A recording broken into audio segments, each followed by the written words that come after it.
Հրապարակը գրում է. Պաշտպանության նախկին նախարար Դավիթ Տոնոյանը երեկ հայտարարեց, որ դիմել է ազգային ժողովի նախագահին 44-օրյա պատերազմի հանգամանքներն ուսումնասիրող քննիչ հանձնաժողովի զեկույցին եւ հանձնաժողովում իր մասնակցությամբ նիստերի արձանագրություններին ծանոթանալու համար, սակայն մերժում է ստացել։ Տոնոյանը տեղեկացրել է նաև, որ խորհրդակցելով իր փաստաբանական խմբի հետ եւ համարելով, որ մերժումն անհիմն է, կրկին դիմել է ու սպասում է պատասխանի։ Թերթի տեղեկություններով Դավիթ Տոնոյանին թույլ չեն տալու ծանոթանալ զեկույցի հետ, սակայն թերթին տեղեկացրել են, որ Տոնոյանն իրավունք ունի եւ կարող է ստանալ իր մասնակցությամբ նիստի արձանագրությունները։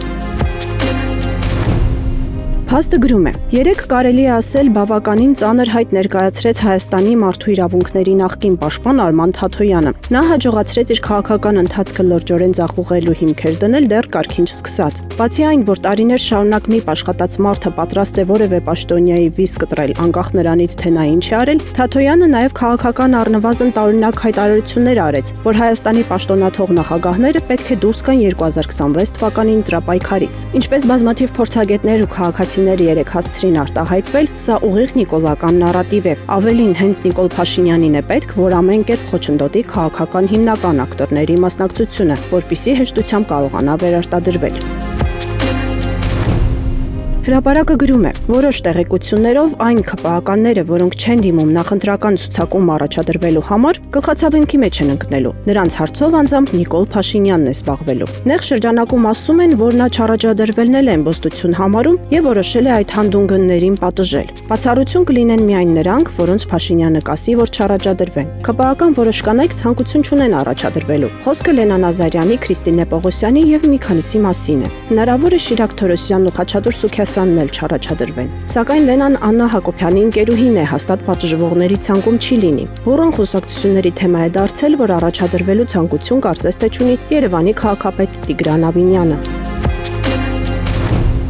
Հրապարակը տեղեկացել է, որ մոտ 1 ամիս առաջ իրավապահները փակել են Գագիկ Ծառուկյանի ելքը երկրից, սեկտը։ Այս արգելքը դրվել է նրա նկատմամբ մի հին 2018-2019-ին հարուցված քրեական գործով եւ անսպասելի է եղել բոլորի, այդ թվում նրա պաշտպանների համար։ Ենթադրվում է, որ սեկտը փակել են, որ Ռուսաստան չմեկնի եւ նախընտրական գործընթացները դանդաղեն։ Սակայն սա Ծառուկյանի նկատմամբ իշխանական վերաբերմունքի միակ դրսևորումը չէ։ Նրա որդուն առաջադրված թույլ մեղադրանքով այժմ քննություն է գնում։ Այդ գործով անցնող բոլոր մյուս անձանց նկատմամբ այլընտրանքային խափանման միջոցներ են ընտրվել։ Իսկ Ծառուկյանի որդու նկատմամբ կալանքի եւ հետախուզման որոշումը դեռ պահպանվում է։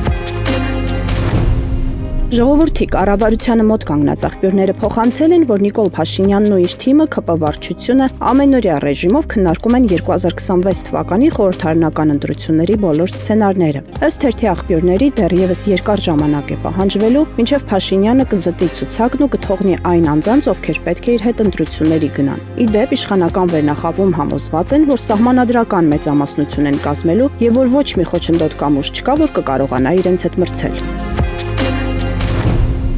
Փաստը գրում է. Փաշինյանը շարունակում է պնդել, թե իբր Հայաստանին խաղաղություն է բերել։ Իրականում Փաշինյանը հատուկ չարչարվեց եւ Ադրբեջանին շատ բան հանձնեց։ Ավելի շատ, քան երբևէ։ Բաքուն ստանալու է եւ Սյունիքով անցնող արտատարածքային միջանցք եւ 300,000 ադրբեջանցիների վերադարձ Հայաստան, եւ հայկական բանակի քայքայում եւ դելիմիտացիա ու դեմարկացիա իր պայմաններով։ Սակայն այս միակողմանի զոհաբերություններն ինքնին խաղաղության նշան չեն։ Ալիևը շարունակում է ռազմատենչ ռետորաբանությունը, անդադար խոսելով ադրբեջանական քաղաք Երևանի Գյոչիա լճի մասին։